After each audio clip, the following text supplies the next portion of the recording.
తెలుగు భాషా విశిష్టతను దశదిశలా చాటి చెప్పాల్సిన అవసరం మనందరిపైన ఉందని ఆంధ్రప్రదేశ్ రాష్ట్ర శాసనసభ స్పీకర్ చింతకాయల అయ్యన్న పాత్రుడు అన్నారు. అందుకు వచ్చే ఏడాది అమరావతిలో జరిగే 3వ ప్రపంచ మహాసభలు ఒక వేదికగా నిలవాలని ఆకాంక్షించారు. విశాఖలోని ముడసర్లోవకు సమీపంలోని ఈస్ట్ పాయింట్ గోల్ఫ్ క్లబ్ లో ఆంధ్ర సారస్వత పరిషత్ ఏర్పాటు చేసిన కార్యక్రమంలో ఆయన పాల్గొని 3వ ప్రపంచ తెలుగు మహాసభలు లోగోను ఆవిష్కరించారు. దీంతో 2026 జనవరి 3, 4, 5 తేదీల్లో రాజధాని అమరావతిలో తెలుగు మహాసభ సన్నాహాలు ఊపందుకున్నట్లయింది. ఈ సందర్భంగా అయ్యన్న పాత్రుడు మాట్లాడుతూ గజల్ శ్రీనివాస్ నిర్వహణలో మహాసభలు విజయవంతం కావాలని అన్నారు. తెలుగువారి ఆత్మగౌరవాన్ని ప్రపంచవ్యాప్తం చేసేందుకు నందమూరి తారక రామారావు చేసిన కృషిని గుర్తు చేసుకున్నారు. వాళ్ళందరూ కూడా రేపు మాట్లాడతారు. ఆ మాట్లాడిన ప్రతి మాట కూడా మారుమూల గ్రామంలో కూడా చేరాలంటే మీకు దశవారి సహకారం అవసరం. తెలుగువాడిగా మనందరూ బాధ్యత అని చెప్తున్నాను. మీ డిమాండ్ కాదు, ఇది తెలుగువాడిగా మనం పుట్టాం కాబట్టి ఇది మనందరి బాధ్యత. ఈ పెద్దలందరూ చేస్తున్న ఈ కార్యక్రమంలో మనందరం కూడా భాగస్వాములు అవ్వాలంటే రిక్వెస్ట్ చేయడం కోసం ఇక్కడ రావడం జరిగింది.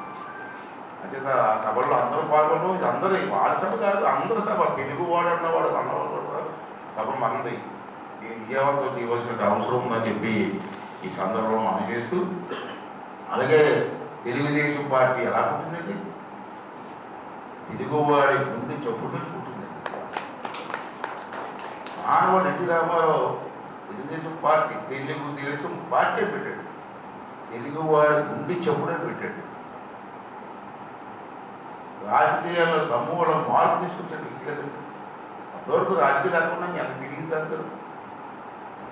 రామారావు గారు వచ్చిన తర్వాత అసలు రాజకీయాలకు వాస్తవాలు ఏంటి, ఏం జరుగుతుంది అన్నటువంటి విషయాన్ని తీసుకొచ్చింది మహానుభావుడు ఎన్టీ రామారావు గారు.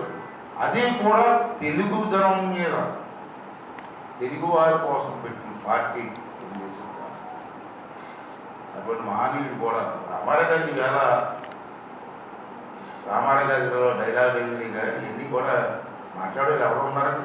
ఈ రోజులు కూడా కానీ ఇంత టెక్నాలజీ తిరిగినప్పుడు కూడా అతను బీట్ అవుట్ చేసిన నాయక చిన్నట్లు ఎవరో ఉన్నారండి?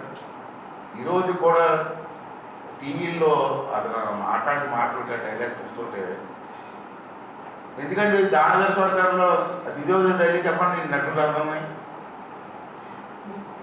ఏకదాటిగా ఒక డైలాగ్ దుర్యోధన డైలాగ్ ఒకే ఫ్రేమ్లో 3 పాత్రలు చేసినటువంటి మహనీయుడు కదా ఎన్టీ రామారావు గారు. అతను మాకు తెలుగు పెట్ట కదా, తెలుగువాడికి ధర్మం కాదు కడతాను కదా రామారావు గారు. ఒకే ఫ్రేమ్లో 3 పాత్రలు వేసినటువంటి మహనీయుడు ఎన్టీ రామారావు గారు. మన తెలుగు బిడ్డ గర్వం కదా మనకి. రమ్మన్నాడు ఎవరైనా మాట్లాడమండి? ఈ రోజుల్లో ఇంత టెక్నాలజీ పెరిగింది కదా, నేను మాట్లాడమన్నాడు ఒకే ఫ్రేమ్లో. అంటే అటువంటి మహనీయులు అందరూ తెలుగులో ఉన్నారు. ఎంతో కవులు ఉన్నారు. శ్రీనివాస్ గారి మాటలు అంటే పక్కన సుడి గారిని పోవట్లేదు. అతనిలో అతను ఉపన్యాసం ఉంటే స్టేజ్ మీద కూర్చుంటే భయపడిపోతాం. అది మాట్లాడి ఇవన్నీ కూడా మనందరం కూడా తప్పనిసరిగా ఈ కార్యక్రమాన్ని విజయవంతం చేయవలసినటువంటి అవసరం ఉందని చెప్పి ఈ సందర్భంలో మీ అందరికీ మనం చేస్తాను. మనం ఈ స్థానంలో మనం తెలుగు భాషను కానీ తెలుగు యాసను కానీ మర్చిపోకుండా మన పిల్లలకు కూడా నేర్పాల్సిన అవసరం కూడా ఉంది. ఎంతో తీయని బాధ ఎందుకండి.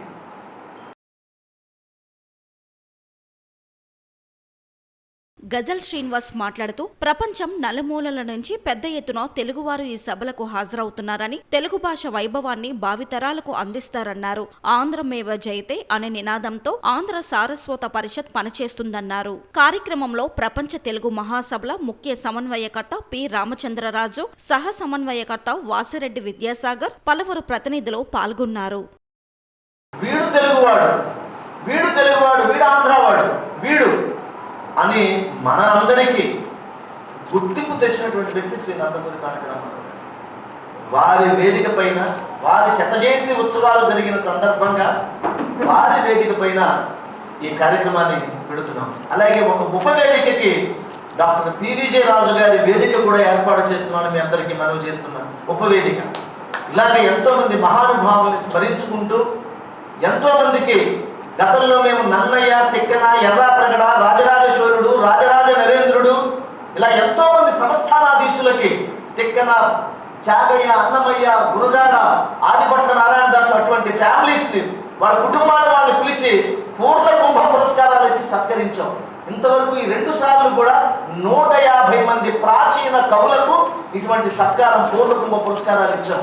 అలాగా ఈసారి కూడా అనేక మందికి పూర్ణ కుంభ పురస్కారాలు ఇచ్చి సత్కరిస్తామని మనవి చేసుకుంటూ కెన్యా, టాంజానియా, ఉగాండా అన్ని ఖండాంతరాల నుంచి కూడా తెలుగు ప్రతినిధులు ఇక్కడికి తరలి రాబోతున్నారు.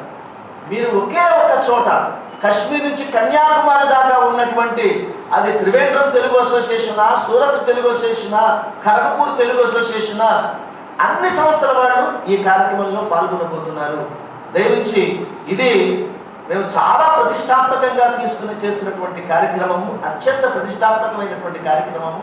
ఈ తెలుగు మహాసభలకి మా మీడియా మిత్రులే దీనికి దౌత్యవేత్తలుగా, బ్రాండ్ అంబాసిడర్గా ఉండి మమ్మల్ని నడిపించాలని కోరుకుంటూ ఇప్పుడు